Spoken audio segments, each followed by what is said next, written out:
اس کا حالت کا ظہور ظاہر جو ہے وہ باہر ضرور آتا ہے اور اسی سے انسان اندازہ لگاتے ہیں اور انسانوں کی گواہی جو ہے خدا تک بھی پہنچتی ہے.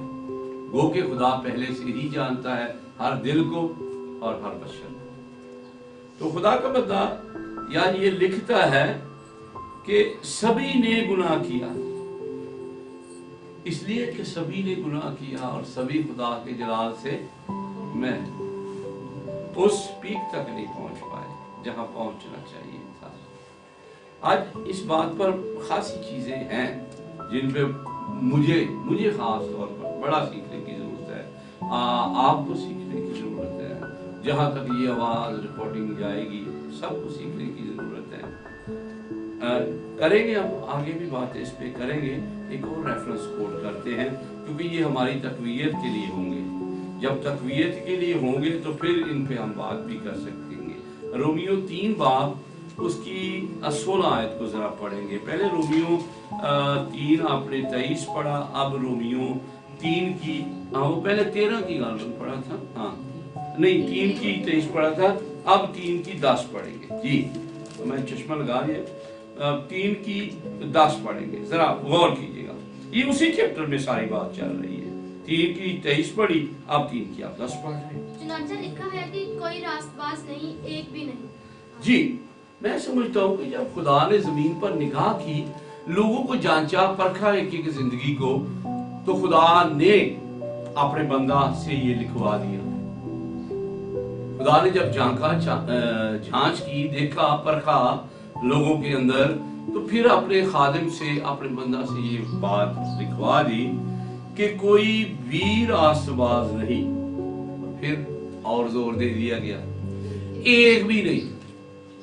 چل 50 تو 100 تو کا 50 25 20 5 10 یہ سیم وہی کیٹیگریز آ جاتی ہے جو بابا ابراہیم کہہ رہے تھے سنو کے بعد. اور یہاں بھی وہی بات آ جاتی ہے. جب پوچھا جاتا ہے تو پتہ یہ چلتا ہے خدا نے اپنے بندہ کو مکاشفہ دیا، خدا نے نگاہ کی، دیکھا پرکھا، اور خدا نے اپنے بندہ کے ذہن میں ڈالا کہ کوئی بھی راست باز نہیں. کیونکہ خدا نے جب نگاہ کی، دیکھا تو ایک بھی نہیں. اب جب ہم اس بات کو سوچتے ہیں تو یہ ہمارے لیے خاصی دکھ دائق بات ہے، خاصی دکھ دائق بات ہے کہ ایک بھی راست باز نہیں. تو اس کی ذرا سی وضاحت جو ہے مقدس جیمز کرتا ہے. مقدس جیمز اس کی وضاحت کس طرح کرتا ہے، پھر ہم کسی نتیجے پر پہنچ جائیں گے، پھر ہم آگے بات کر پائیں گے. جیمز 2 باب جسے آپ یعقوب پڑھتے ہیں، نئے عہد نامے میں یعقوب کا خط 2 باب اس کی 10 آیت پڑھیں. جی جیمز 2 باب 10 آیت پڑھیے گا. جس نے ساری شریعت پر عمل کیا اور ایک ہی بات میں خطا کی، وہ سب باتوں میں قصوروار ٹھہرا. جی اب آپ نتیجے پر پہنچ گئے ہیں خاصا کہ مقدس پالوس رسول کس چیز کا لبے لباب، کس چیز کا نتیجہ عکس کر کے ہم تک وہ بات پہنچا رہے ہیں. وہ کہہ رہے ہیں کہ جس نے شریعت ساری کی ساری شریعت پر عمل کیا، بھائی داڑھی بھی رکھی، خطرہ بھی کروایا، قربانیاں بھی چڑھاتا رہا، اپنے آپ کو طہارت کے تمام، طہارت کہتے ہیں پاکیزگی، نہانا دھونا، یہ وہ، اچھا طہارت کے تمام قوانین پر بھی پورا اترتا رہا. جتنی بار جو قربانیاں پیش کرنے کے لیے کی گئی، کہا گیا وہ کی، لیکن کسی ایک بات میں بھی خطا کی تو اس نے گویا کہ ساری ہی شریعت کا عدول کیا. عدول کرنے کا مطلب نافرمانی کی یا شریعت کو توڑ دیا. اور یہاں ہم حاصل کلام کیا لیتے ہیں اور پھر واپس مقدس پالوس کی ہی بات پر پہنچیں گے کہ سبھی خدا کے جلال سے محروم ہیں اور ایک بھی راست باز نہیں. کیونکہ یہاں بات کی جا رہی ہے، اگر ہم اسے سمجھ لیتے ہیں کہ شریعت کے اعتبار سے کوئی راست باز نہیں ٹھہر سکتا، اگر ہم اسے سمجھ لیں ٹھیک سے، تو یہ سارا کانٹیکسٹ جو ہے، ساری جو بات ہے، یہ ہمیں یہ سکھا رہی ہے کہ شریعت کے اعتبار سے کوئی راست باز نہیں ٹھہر سکتا. مثال کے طور پر اگر آپ اس کے 100 پوائنٹس بنا لیں، آپ نے 99 پر عمل کر لیا، آپ کو تو پار گزر جانا چاہیے نا، 19-20 تو چلتا ہے یار، پار گزر جانا چاہیے۔ لیکن اگر آپ نے 99 پر بھی عمل کیا، ایک پر نہیں کیا، تو گویا آپ نے ساری شریعت پر نہیں کیا۔ یہ شریعت بتاتی تھی، یہ شریعت میں لکھا ہے، اور اسی کی وضاحت مقدس پالوس کر رہے ہیں۔ اسی پر ہم آج اپنا دھیان کر رہے ہیں، یا دھیان لگا رہے ہیں، یا سیکھ رہے ہیں، کیونکہ مقدس پالوس اسی بات کو فلپس کے نام میں بھی کہتے ہیں، فلپی میں بھی، پھر یہ یہاں ہم نے دیکھا کہ جیمز کے خط میں بھی کسی بات کی وضاحت کی گئی، پہلے پالوس بھی اس کی وضاحت 2 ریفرنس میں کر رہے ہیں، اور ہمیں یہ بتا رہے ہیں کہ شریعت کے اعتبار سے آپ نے، چونکہ جس نے ساری شریعت پر عمل کیا اور ایک چھوٹی سی بات، ایک ہی بات میں عدول کیا، حکم عدولی جسے آپ کہتے ہیں، یعنی تھوڑا نہ مانا، تو اس نے ساری شریعت پر حاصل کلام ہم یہاں سے یہ لیتے ہیں، نتیجات سے یہ کرتے ہیں۔ آپ جب سارے بائبل پر دھیان کرنے والے ہیں، اسے پڑھنے والے ہیں، تو ہم اس سے حاصل کلام یہ لیتے ہیں، نتیجہ یہ عکس کرتے ہیں کہ شریعت کے اعتبار سے جناب کوئی بندہ بھی راست باز نہیں کر سکتا۔ اب ہم اپنے مدعے پہ آتے ہیں۔ اس کا مطلب ہے کہ یہ ہمارے درمیان طے پا گیا کلام حق میں سے کہ شریعت کے اعتبار سے کوئی بھی راست باز نہیں ٹھہر سکتا۔ اگر کوئی راست باز ٹھہر سکتا ہے تو فضل کے اعتبار سے ٹھہر سکتا ہے۔ اگر کوئی راست باز ٹھہر سکتا ہے تو وہ فضل کے اعتبار سے راست باز ٹھہر سکتا ہے۔ اب اس فضل کی ذرا آج وضاحت کریں گے کہ کس طرح آدمی راست باز ٹھہرتا ہے۔ جی، اب آج کا جو مضمون ہوگا، آج کا جو محور ہوگا، اسے ذرا غور سے سنیے گا۔ 3 باتیں میں کہوں گا، اس کی آپ کے لہذا سے اپنی جیسے آپ بولتے سنتے ہیں آپ کو اس کی ڈیفینیشن کا پتہ چل جائے گا۔ راست بازی بامقابلہ ریاکاری، راست بازی ورسز ریاکاری، راست بازی یا ریاکاری، یہ اس کا ٹائٹل ہوگا، ٹھیک ہے۔ کس موڑ پہ، کس جگہ پر میں نے لا کے اسے کھڑا کیا ہے، یہ ہم اپنا موازنہ کریں گے کہ ہم کس جگہ پر کھڑے ہیں۔ اب اس کا ٹائٹل آپ نے سن لیا ہے، اسی پر ہم سیکھیں گے کہ راست بازی ہمیں فضل سے ملتی ہے، مفت میں ملتی ہے، اور راست بازی کے ساتھ ساتھ جو چیز چلتی ہے وہ ہے ریاکاری۔ جتنے بھی لوگ اپنے مقام سے گرے ہیں وہ ریاکاری کی وجہ سے گرے ہیں۔ اچھا جناب اقبال بھائی، آپ بھی دیکھیے گا، غور کیجیے گا کہ اب میں اس پر، اگر میں ریاکاری پر بات کروں تو میں پہلے یہ بات کر لوں کہ ریاکاری کسے کہتے ہیں۔ اگر کسی کو کنفیوژن ہو تو پھر وہ میری بات کو ذرا سن لے۔ بہن جی آپ بھی، ریاکاری کسے کہتے ہیں، میں ذرا سادہ لوگوں میں بات کروں گا کہ آپ کو پتہ چل۔ بہت سارے ہیں اسٹوڈنٹس جنہیں پتہ ہے کہ ریاکاری اس چیز کو کہتے ہیں۔ موٹے لفظوں میں ریاکاری آپ کے باہر کچھ اور اندر کچھ اور ہو، اسے ریاکاری۔ دوسری ڈیفینیشن، آپ کے لبوں پر کچھ اور ہو اور اندر کچھ اور ہو، اندر کچھ اور ہو اور ادائیگی کسی اور بات کی کر رہے ہو، یہ ریاکاری ہے۔ آپ کسی کا اونچا مرتبہ، اس کی شان و شوکت دیکھ کر کسی سادہ رو آدمی کے ساتھ زیادتی کر رہے ہو، اسے ریاکاری کہتے ہیں۔ آپ اپنے فائدے کے لیے، میرا بھائی اقبال کے ساتھ فائدہ ہے یار، میں عاشر کے ساتھ زیادتی کر دوں گا، اسے ریاکاری کہتے ہیں۔ حالانکہ اگرچہ بھائی عاشر ہی ٹھیک ہو تو میں بات آپ کی کرتا ہوں، کیونکہ میں ریاکاری کروں۔ تو ریاکاری اور راست بازی دونوں نہیں چلتے، ان میں گڑبڑ ہو جاتی ہے اگر آپ انہیں کٹھے چلائیں گے۔ اور آج کی دنیا کے اندر جب بھائی پرویز بھی میرے ساتھ اتنے 2-3 باقاعدہ انہوں نے سیٹنگ کی میرے ساتھ، اور میں اس نتیجے پر پہنچا ہوں کہ راس بازی کو گلا گھونٹنے والی چیز ہی ریاکاری. آپ مفت میں راس باز تو ٹھہر جاتے ہیں لیکن ریاکاری بڑے طریقے سے اندر کام کرتی ہے اور انسان کو بیچ ہی بیچ یہ کہہ لیں کھوکھلا کر دیتی. اس کے لیے چلے میں کوئی ہارش ورڈ استعمال نہیں کرتا لیکن کھوکھلا کرنا شروع کر دیتی. دوہرا سٹینڈرڈ. گردن کٹ جائے سچ بولے.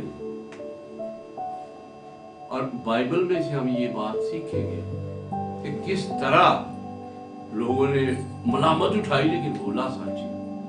مثال میں دیکھتا ہوں کہ جب میں نے یہ بات کہی کہ اگر میں ریاکاری کسے کہتے ہیں، اگر میں بھائی اقبال کی بات کر رہا ہوں، مجھے پتا ہے بندہ ویسے ایکچولی ٹھیک ہے، چلے مجھے اس سے کچھ لگاؤ ہے، کچھ فائدے پہنچ رہے ہیں، میں بات اس کی کروں، یہ ریاکاری. یا یہ اب مشکل میں ہے، میں بول رہا ہے خوشحالی میں آسانی میں ہے، میں تھوڑی ریاکاری کروں. مجھے آج نا ایک چیز خدا نے سکھائی کہ داؤد اتنا خدا کا پیارا بندہ جسے خدا نے اپنے کلام میں لکھ دیا، مرکوب کر دیا، رقم کروایا کہ یہ مجھے میرے دل کے موافق مل گیا.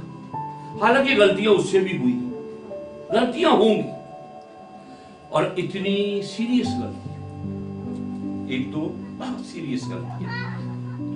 لیکن میں کہتا ہوں کسی گناہگار کو یقین کرے تسلی دینے کے لیے وہ غلطیاں کام آتی ہیں کہ وہ گناہ سے باہر آ جاتا ہے کہ خدا انہوں معاف کر سکتے تھے، میرے جا کلمویاں انہوں کیوں نہیں کر سکتے.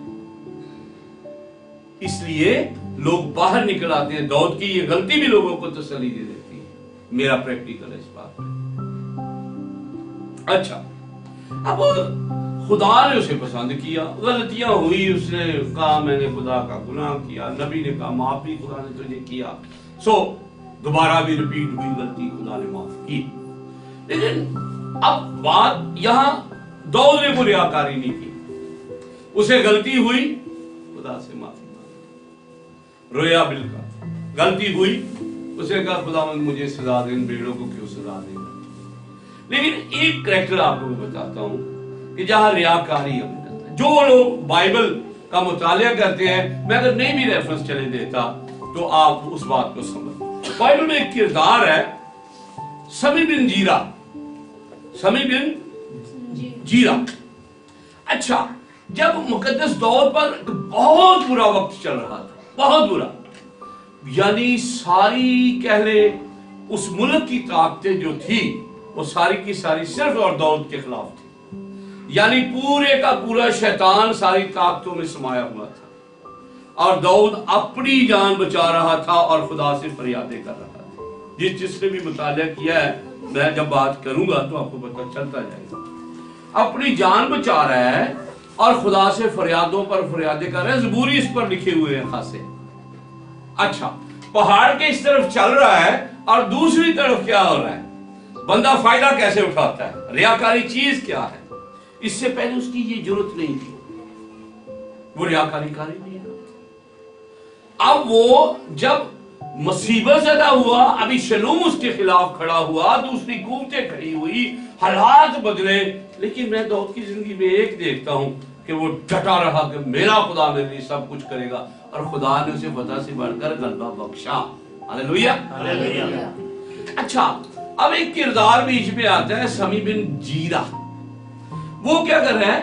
ایک طرف داؤد چل رہا ہے اپنے ساتھیوں کو لے کے، ایک طرف جناب ساتھ چلتے ہوئے ایک تو اسے پتھراؤ کر رہے ہیں، کچھ نے چیزیں مار رہے ہیں اور ساتھ ساتھ لعنت کر رہے ہیں، خدا کے بندے پر لعنت کر رہے ہیں. یعنی اسے ڈسہارٹ تو وہ ہوا ہی تھا، اسے جھوٹا بھی قرار دے رہے ہیں، غلط بھی کہہ رہے ہیں اور لعنتیں بھی کر رہے ہیں.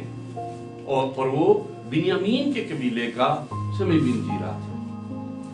اور واقعہ یا وقوعہ کچھ یوں ہے کہ وہ کرتا رہا. ساتھیوں نے کیا کیا کہ جناب آپ حکم لگائے تو ہنے ہی اس کتے نو میں فارغ کر دیں. لکھا ہے کہ انہوں میں ہنے ہی اس بے شرم نو یا جو بھی ہارش ورڈ لکھے تو ابھی اسے میں فارغ کر دوں. یعنی کہنا نہیں، ایدہ وقت ہے،